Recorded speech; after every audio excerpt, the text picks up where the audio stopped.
So we shift gears to the day later in 2006, trip to Lakehurst. In April 2006, Al Stokely asked if I wanted to take a ride on Blue Comet or CNJ tracks. He said, bring a friend. So not sure what to expect. I invited Jim Leslie to join me. A very good memory is both Jim and Al are no longer with us.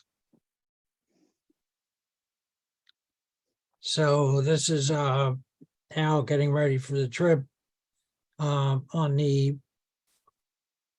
I'll say the Chatsworth side or the Woodmansey side of Route 70.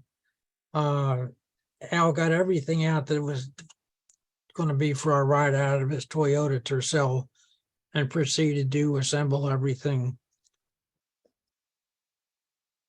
And it was basically like a track inspection car, some tools, some chairs, took a camera. And but he was just getting in the process of setting everything up.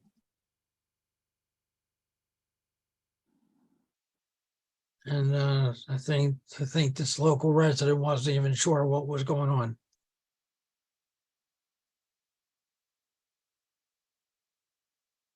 So Jim sitting on the bumper of the car.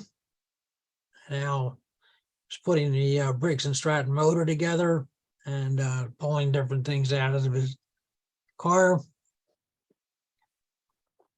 I did some wandering around while things were being put together.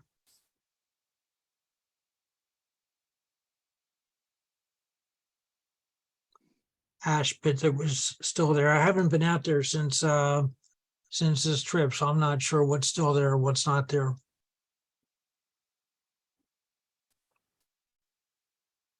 So I was still a bit busy putting the motor together and putting the belts on the engine. And that was the seating arrangements. Jim and I sat in the front, and Al sat on the in the middle folding chair in the back, using a small metal pole as his gas pedal on the Briggs and Stratton motor. That was the safety devices, the seat belts.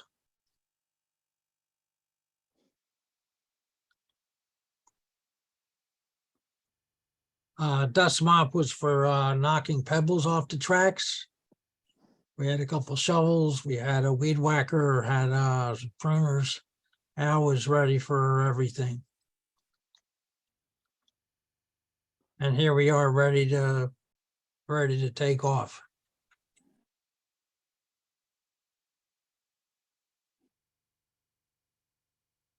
So these are just next few pictures are just about, we went down about 3 miles outside of 3 or 4 miles outside of Lakehurst. And I just took some pictures while we were rolling along. Some of the scenery, I was trying to imagine the Blue Comet coming along this way while we were out.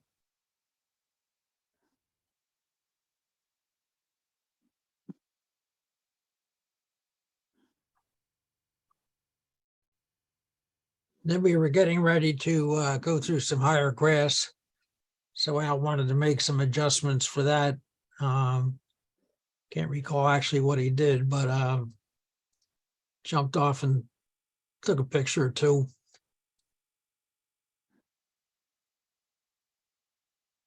Went down further east. Excuse me, Dave, are you below Lakehurst at this point? I'm sorry, John? Are you below are you south of Lakehurst at this point? Yeah, we started in Lakehurst and headed east. Okay.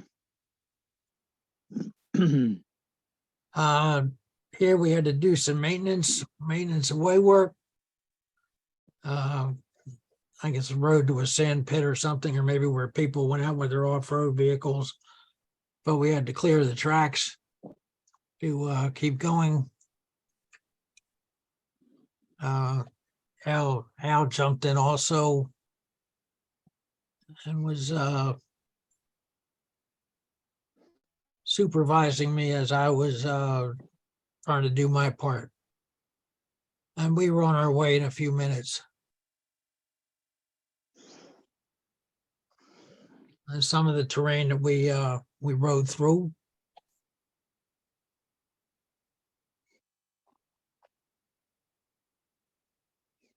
And we got to a point where we had to turn around. It's about 3 miles east, 4 miles east. First, we had to get Jim off, which was not easy at that point. But then Al and I picked up the frame and turned it around. I think it took 4 or 5 turns due to the weight of it. And I got the end with the motor on it. So that was like carrying an air conditioner and getting the end with the compressor.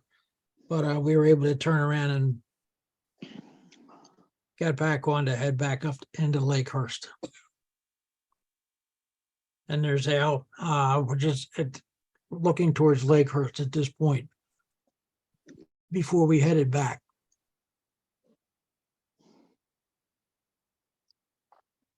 And just some scenes heading back to Lakehurst. Signal post could be seen. The signal itself was gone, but the post, base and post was still there. Saw a few of these. And I also saw a telephone booth, a couple of these too, one in between the beginning and the end, and one under the Route 70 bridge ultimately. And just the 2 pictures more or less the same, but the signal, another signal post, and you can see the picture on the left. There's a switch going off. I wasn't sure where the switches went to though. Got back in Lakehurst, we're just looking at the rails and this switch base on your right.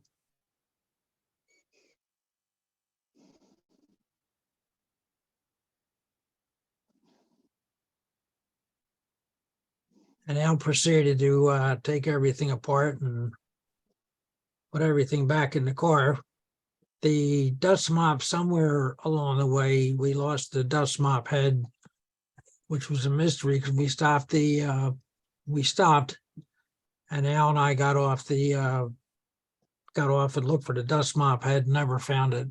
And how we couldn't find a fluorescent dust mop head, that's still one of the mysteries of that trip.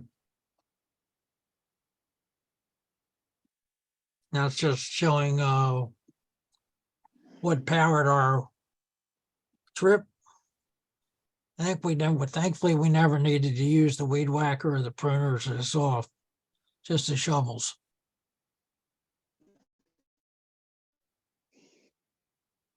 So back in Lakehurst, just some signal or some boxes were still there.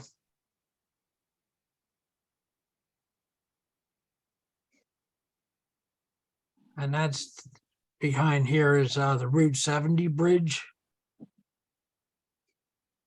which we drove under there. And this was under the Route 70 bridge, a signal bridge, another phone booth. And that's looking towards the Naval Air Station is off this switch. But we didn't go up too far because I was keeping an eye on Jim, who was sitting in my truck under the Route 70 bridge and under the signal bridge. It was still there at the time. I'm not sure if all this is still there. Pretty much.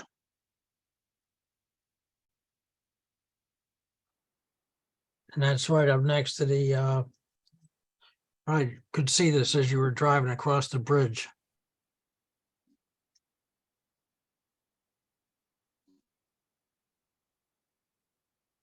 That was just one more photo of the phone booth. But this was a very, very unusual couple hours, and that Al invited us to, and I invited Jim, and it was quite a memory, and I'm very thankful to have.